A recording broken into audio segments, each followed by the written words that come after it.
پشتی اپراسیونا ترکی لی روشاوای کردستانی و گهندانا ترکی به هلوستا فرانسا آلمانیا سروک فرانسای بحثا گوهرتنه کی دپاپندیا اندام ناتوی برانبری بروانی دبر هفده دکه و دبیجه گلو برسوا ناتو اگر رژیم سوریه êrîşî ترکیه کو اندام کا ناتویه بکه وی چبه.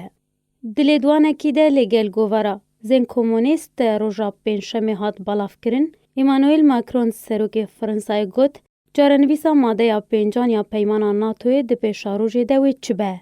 هگر رژیما بشار اسد بریاردا برسوا ترکیه بده گلو امی وکو ناتو برسوی بدن یا نا اف پرس گیرنگ براستی.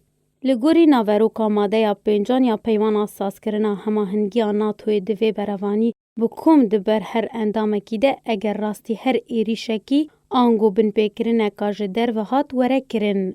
ده همان لیدوانه ده درباری ایگریا باوریا و به ماده یا پنجان سروک فرانسای گوت اس نزانم و تو برسف دنجره ندا خویانی.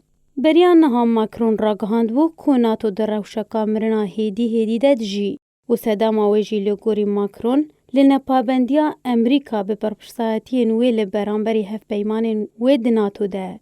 هروها کریارن ترکیه که اندامک ده ناتوی ده ودگره.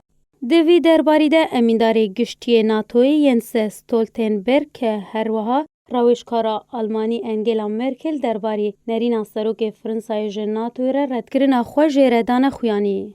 جدسپیکا اپراسیونا ترکیه لشکری لسر روشاوای کردستانی هر یک جوالات فرانسا، بریتانیا، آلمانیا بریارا اردوغان و اپراسیوناوی به توندی شرمزار کرن. او داخواست جه انجمن اولهی ناو دولتی کربون اپراسیون راوستینه. لی جبر هلوستین امریکا و روسیا تو انجام شرمزار کرن و داخوازن وان بسر نکتن.